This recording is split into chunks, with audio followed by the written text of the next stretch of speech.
Howdy,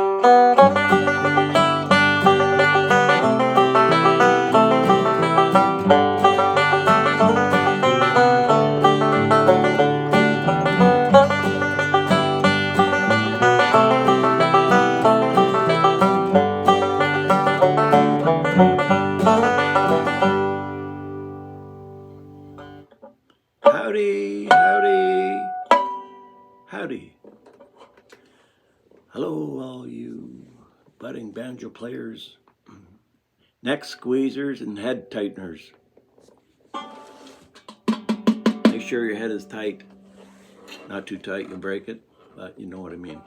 Get a good tone. For me, anyway, I like the tight head for a good tone.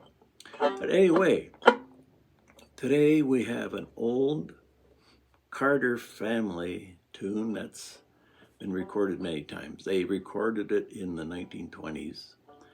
Bury Me Beneath the Willow.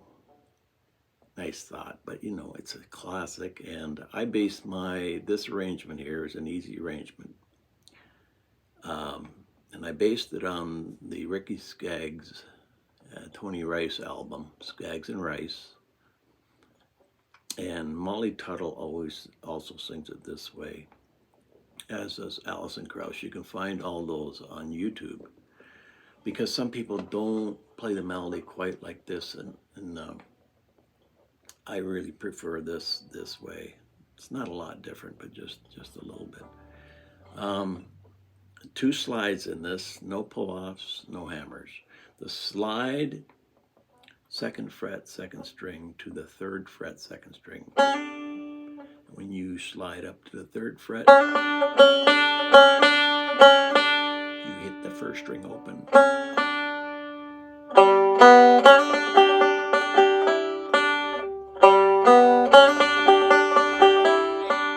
Bury me. So that's the slide near the beginning. It comes up again, 2nd time around, sort of the second part of the verse. And the other slide is the one we've seen before in my other easy banjo lessons. The 2 to 4 or 2 to 3. I've got it marked 2 to 4 slide on the 3rd string, 2nd fret to 4th fret.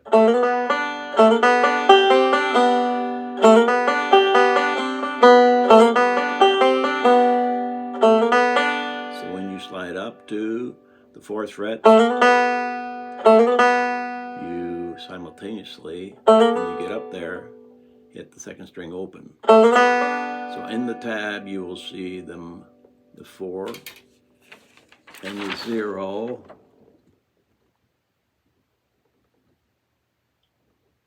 Where is it? There it is. The 4 and the 0 written on top of each other. And that's why it's written that way, because they are played, they sound simultaneously.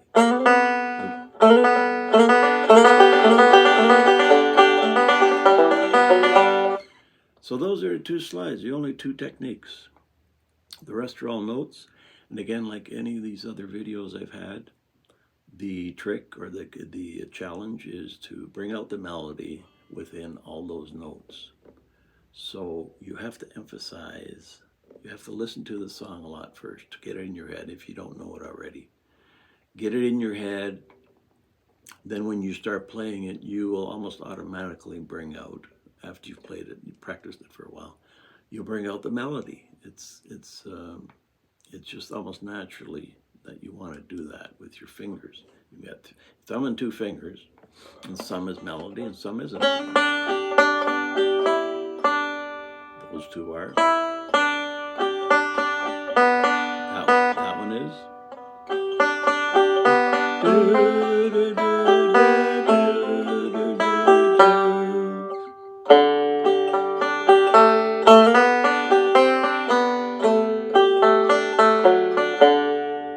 You've seen this one before.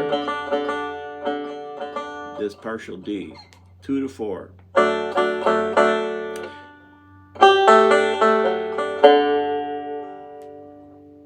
Now, this is the full D. You just doing these two, 2nd fret, 3rd string, 4th fret, 4th string. And to avoid avoid leaning that index finger against the 1st string, which will mute it like that. You want it to ring. So any of these where you have to reach over the neck to get the notes, fret those notes, kick your wrist out. See what I'm doing here? Kick it out so that you are arched, not flattened out, so that all those, that 1st string rings. 1st string right there. What if I leaned? Right? Sometimes when you're learning, it sounds like that. But as your fingers strengthen, I got to remind you, or anybody learning, that think of yourself as an athlete. And instead of building up muscles in your legs and arms, you're building muscles up in your hands. And what seems difficult and awkward at first, it just is not normal, because we're doing things with our fingers, playing formations that are not naturally in most of our lives, right? So when you get to grab an instrument, you start doing these things. These are little fine movements with your fingers and hands. And these muscles, they're muscles in your fingers and hands. And they have to get stronger and flexible. So that's why this might sound awkward at first, a 2 to 4 deep partial D chord. But over time, and anything else, over time, this will all smooth out. You want to play smooth, right?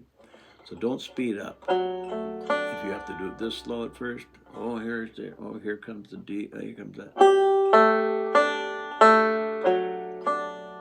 Yeah, that's slow. Make every note count. You don't want to be sloppy player. Fast and sloppy doesn't cut it. Slower and clean is where it's at. And audiences know that. If you're playing for people, they know sloppy playing. It doesn't sound, even if they don't know anything about music, it just doesn't sound good. They'd rather hear it slowly and played cleanly.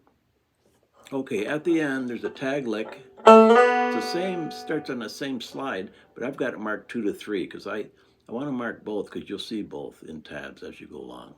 This one I marked 2 to 3 slide on the 3rd.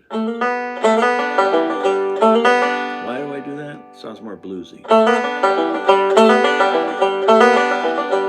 So this tag lick is the slide, get up the 3rd fret, hit the 2nd string open, 1st string open, 3rd string open, 4th string 2nd fret, 1st string open, 3rd string open. Used a lot. Skaggs lick for sure. So that is it. You will be playing against the C chord, but you'll notice the melody is on the 2nd fret, 3rd string. So it's, you kind of form the 1 in the 1st fret, 2nd string, and the 2nd fret, 1st string, like you do with a C. But this middle finger that usually plays on the 4th string, we'd be playing a lot on the 2nd fret, 3rd string, because that's a...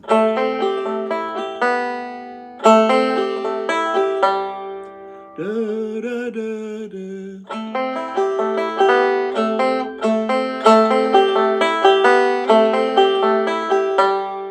Right?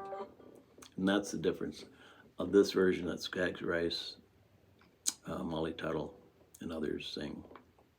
I suppose some of the more traditional ones don't sing or play that melody note on the 2nd fret, 3rd string. So keep that in mind. All right, have fun with it. And the tab, I will show you after this, right after this talk. So have fun.